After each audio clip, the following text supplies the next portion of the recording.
രാഷ്ട്രീയ നിരീക്ഷകൻ അഡ്വക്കേറ്റ് ജയശങ്കർ നമ്മളോടൊപ്പം ചേരുന്നുണ്ട്. ജയശങ്കർ, ഈ ഒരു വിഷയത്തിൽ ഇവിടെ ലോക്സഭാ തെരഞ്ഞെടുപ്പ് ഒരുക്കങ്ങളിലേക്ക് പാർട്ടികളും മുന്നണികളും ഒക്കെ കടക്കുകയാണ്. ഇവിടെ ആറ്റിങ്ങൽ മണ്ഡലത്തിന്റെ സാധ്യതകൾ നമ്മൾ പരിശോധിക്കുകയായിരുന്നു. ഏകദേശം ഉറപ്പായി കഴിഞ്ഞു അടൂർ പ്രകാശ് ആയിരിക്കും അവിടുത്തെ UDF സ്ഥാനാർത്ഥിയെന്ന്. ഇവിടെ LDF-ന്റേതായി ഉയർന്നു കേൾക്കുന്ന പേര് കടകംപള്ളി സുരേന്ദ്രന്റേതാണ്. ഒപ്പം ഇവിടെ ആറ്റിങ്ങൽ മണ്ഡലത്തിലായിരിക്കും കേന്ദ്ര സഹമന്ത്രി വി മുരളീധരൻ മത്സരിക്കുക എന്ന ഉള്ള ഒരു പേര് കൂടി നമ്മൾ ഉയർന്നു കേൾക്കുന്നു. അങ്ങനെ ഒരു ശക്തമായ ത്രികോണ പോരാട്ടത്തിലേക്ക് ആറ്റിങ്ങൽ മാറാനുള്ള സാധ്യതയാണ് കാണുന്നത്.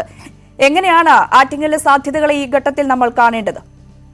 ആറ്റിങ്ങലെ സംബന്ധിച്ചോളം പറഞ്ഞാൽ ഇടതുപക്ഷ മുന്നണിക്ക് പ്രത്യേകിച്ച് CPM-നും CPI-ക്കും വലിയ വേരോട്ടമുള്ള ഒരു മണ്ഡലമാണ്. അതിന്റെ സാമുദായികമായിട്ടുള്ള ചില സാഹചര്യങ്ങളും ഒക്കെ ആ രീതിയിൽ ആണ് കേന്ദ്രീകരിക്കപ്പെട്ടിട്ടുള്ളത്. തിരുവനന്തപുരത്ത് UDF-ന് എന്ന പോലെ ആറ്റിങ്ങൽ പഴയ ചിറയൻകീഴ് മണ്ഡലത്തിൽ LDF-ന് വലിയ സ്വാധീനം ഉണ്ടായിരുന്നു. പണ്ട് തിരുവിതാംകൂർ മുഖ്യമന്ത്രിയായിരുന്ന TK നാരായണപിള്ളയും പിന്നീട് മുൻ കേരള മുഖ്യമന്ത്രി R ശങ്കറും വരെ പരാജയപ്പെട്ട മണ്ഡലമാണ് ചിറയൻകീഴ്. ആ ചിറയൻകീഴിന്റെ ചരിത്രം എടുത്ത് നോക്കിക്കഴിഞ്ഞാൽ അവിടെ CPM സ്ഥാനാർത്ഥികളാണ്, അവിഭക്ത കമ്മ്യൂണിസ്റ്റ് പാർട്ടികൾ പിന്നീട് CPM-ന്റെ സ്ഥാനാർത്ഥികളാണ് നിരന്തരമായി ജയിച്ചുകൊണ്ടിരുന്നത്. 1971 വലിയ തരംഗത്തിൽ 71-77 വലിയ തരംഗത്തിൽ വയലാർ രവി വിജയിച്ചു. പിന്നീട് 80 രവി തന്നെ ഇടതുപക്ഷ സ്ഥാനാർത്ഥിയായിട്ട് മത്സരിച്ച് ചെറിയ വ്യത്യാസത്തിൽ AR റഹീമിനോട് തോറ്റു. പിന്നീട് 2 തവണ തലേക്കുന്നിൽ ബഷീർ വിജയിച്ചു. ഇതൊക്കെ കോൺഗ്രസിന് കിട്ടിയ വിജയങ്ങൾ തന്നെയാണ്, നമുക്കത് മറക്കാൻ പറ്റുകയില്ല. പക്ഷെ അതിന് പല സാഹചര്യങ്ങളുണ്ട്. പക്ഷെ അതിനുശേഷം നിരന്തരമായിട്ട് LDF സ്ഥാനാർത്ഥികളാണ് ജയിച്ചിരുന്നത്. നമ്മുടെ സുശീല ഗോപാലൻ ഒരു വലിയ സഹതാപ തരംഗത്തെ മറികടന്നുകൊണ്ട് അവിടെ വിജയിച്ചു. പിന്നീട് സമ്പത്ത് വിജയിച്ചു. പിന്നീട് 3 തവണ വർക്കല രാധാകൃഷ്ണൻ വിജയിച്ചു. പിന്നീട് നമ്മുടെ സമ്പത്ത് തന്നെ വീണ്ടും 2 തവണ വിജയിച്ചു.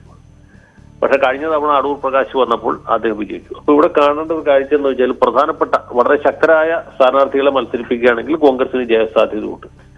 അത് വയലാർ രവി ആണെങ്കിലും പിന്നീട് തലേക്കുന്നിലാണെങ്കിലും അതിനുശേഷം ഇപ്പോൾ അടൂർ പ്രകാശ് ആണെങ്കിലും പ്രകാശിന് ഒരു വലിയ ആനുകൂല്യം ഉള്ളതെന്ന് വെച്ചാൽ മറ്റ് കോൺഗ്രസ് നേതാക്കൾക്ക് പൊതുവെ ഇല്ലാത്ത രീതിയിൽ അദ്ദേഹത്തിന്റെ സമുദായ പിന്തുണയുണ്ട്. ഈഴവ സമുദായത്തിന്റെ ഒരു ശക്തമായ പിന്തുണ മറ്റ് സ്ഥലങ്ങളിൽ കോൺഗ്രസ് സ്ഥാനാർത്ഥികൾക്ക് പ്രതീക്ഷിക്കാൻ പറ്റില്ല. പക്ഷെ അടൂർ പ്രകാശിന് അതുണ്ട്. അതായിരുന്നു അദ്ദേഹത്തിന്റെ വിജയത്തിന്റെ ഒരു കാരണം. പിന്നെ അദ്ദേഹം തന്നെ ഇപ്പോൾ സൂചിപ്പിച്ച പോലെ നിരവധി അതിലൊരു കാര്യം ചോദിച്ചോളട്ടെ. അങ്ങനെയാണെങ്കിൽ ഇപ്പോൾ കടകംപള്ളിയിലേക്ക് ചർച്ചകൾ എത്തുന്നു. നേരത്തെ വി ജോയിയുടെ അടക്കം പേര് അവിടെ ഉയർന്നു കേട്ട ഒരു സാഹചര്യം കൂടി ഉണ്ടായിരുന്നു. ഇപ്പോൾ കടകംപള്ളിയിലേക്ക് അങ്ങനെ എത്തുകയാണെങ്കിൽ ആ ഒരു സമുദായ വോട്ട് കൂടി അവിടെ LDF-ഉം കണക്ക് കൂട്ടുന്നു. അല്ല, അത് LDF-ന്റെ സമുദായ വോട്ടും കോൺഗ്രസിന്റെ സമുദായ വോട്ടും വ്യത്യാസമുണ്ട്. അത് രാഷ്ട്രീയത്തിൽ വേറെ കളിയാണ്. ഞാൻ പറയാൻ വന്നതല്ല. മറ്റൊരു സ്ഥലത്തും ഒരു കോൺഗ്രസ് സ്ഥാനാർത്ഥിക്ക് ഈഴവ സമുദായ അംഗമാണ് എന്ന കാരണത്താൽ ആ ഈഴവർ വോട്ട് ചെയ്യുകയില്ല. വെള്ളാപ്പള്ളി നടേശൻ പറയുന്ന പോലെ മറ്റെല്ലാ സമുദായക്കാരും അവരുടെ ജാതി നോക്കി അല്ലെങ്കിൽ മതം നോക്കി വോട്ട് ചെയ്യും. ഈഴവർ മാത്രമേ ചിഹ്നം നോക്കി വോട്ട് ചെയ്യും. അത് വെള്ളാപ്പള്ളി ഒരു പരിഹാസമായിട്ടാണ് അല്ലെങ്കിൽ വിമർശനപരമായിട്ടാണ് പറഞ്ഞെങ്കിൽ പോലും സംഗതി സത്യമാണ്.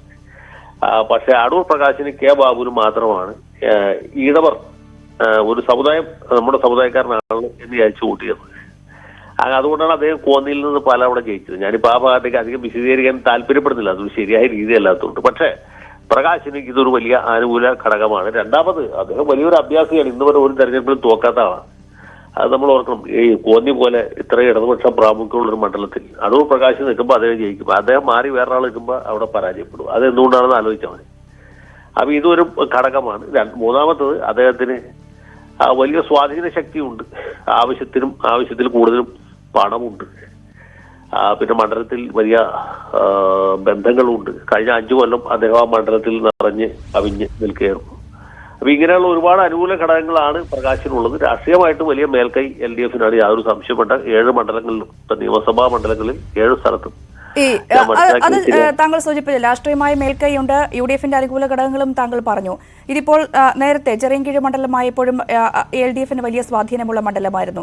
ആറ്റിങ്ങൽ മണ്ഡലം രൂപീകരിച്ച ശേഷം 2009 തൊട്ട് ഇങ്ങോട്ട് സമ്പത്തായിരുന്നു. 3ാം തവണയാണ് സമ്പത്ത് 2019 മത്സരിച്ചത്, പക്ഷെ പരാജയപ്പെട്ടു.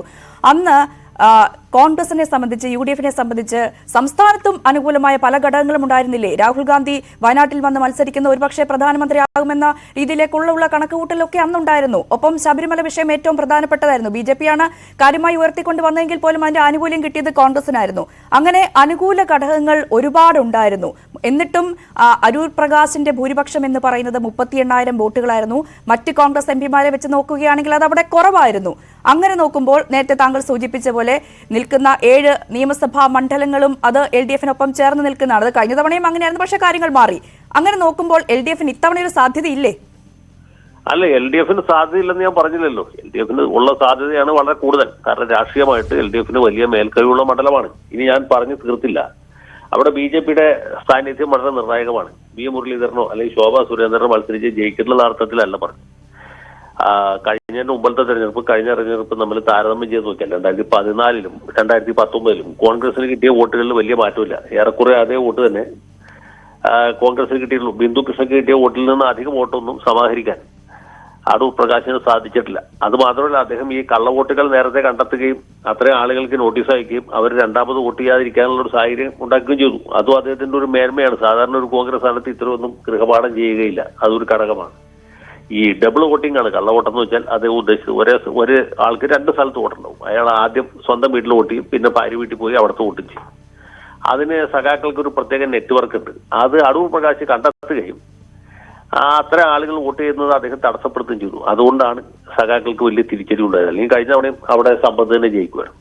ഞാൻ പറയാൻ വന്ന കാര്യം അതല്ല, BJP-യുടെ വോട്ടിൽ വലിയ വർധനമുണ്ടായി കഴിഞ്ഞ തെരഞ്ഞെടുപ്പിൽ. അത് നമ്മൾ മനസ്സിലാക്കേണ്ട ഒരു കാര്യമാണ്. 2014 കിട്ടിയ വോട്ടിനേക്കാൾ വളരെ കൂടുതലാണ് 2019 കിട്ടിയത്. കാരണം ശോഭാ സുരേന്ദ്രൻ നല്ല പുള്ളിംഗ് പവറുള്ള ഒരു സ്ഥാനാർത്ഥിയാണ്. അതിനേക്കാൾ ഉപരിയായിട്ട് ശബരിമല ഒരു പ്രധാനപ്പെട്ട വിഷയമായിരുന്നു. ഇത്തവണ ആ വിഷയം എന്തുമാത്രം ഫലപ്രദമാകും എന്നതിനൂടെ ആശ്രയിച്ചിട്ടാണ് പ്രകാശിന്റെ വിജയ സാധ്യത. കഴിഞ്ഞ തവണ ഈ BJP പിടിച്ച വോട്ടുകൾ അധികം LDF-ൽ നിന്നാണ് പോയത്. കമ്മ്യൂണിസ്റ്റുകാരുടെ വോട്ടാണ് പോയത്. കാരണം ശബരിമലക്ക് പോകുന്ന അധികവും CPM-കാരാണ് കോൺഗ്രസ്സുകാരെക്കാൾ ഉപരിയായിട്ട്. അത് ചില പ്രത്യേക സമുദായത്തിൽപ്പെട്ട ആളുകളാണ്. ആ വിഭാഗത്തിൽപ്പെട്ട വോട്ടുകൾ LDF-ലേക്ക് പോകേണ്ടിയിരുന്നത് അതിന് പകരമായിട്ട് BJP-യിലേക്ക് പോയി. അതുകൊണ്ടാണ് അവിടെ അടൂർ പ്രകാശ് ജയിക്കുന്ന സാഹചര്യം ഉണ്ടായത്. ശരിക്കും പറഞ്ഞാൽ അടൂർ പ്രകാശിനെ ജയിപ്പിച്ചത് ശോഭാ സുരേന്ദ്രൻ പിടിച്ച വോട്ടുകളാണ്. ഈ രാഷ്ട്രീയം എന്ന് പറഞ്ഞാൽ നമ്മൾ 2 കൂട്ടിയ 4 എന്ന ഒരു കണക്കല്ല. അവിടെ വേറെ പല കണക്കുകളെ ആശ്രയിച്ചിരിക്കുന്ന ഒരു കളിയാണ്. വളരെയധികം നന്ദി ശ്രീ അഡ്വക്കേറ്റ് ജയശങ്കർ. ഈ ഒരു ഘട്ടത്തിൽ പ്രതികരിച്ചതിന് BV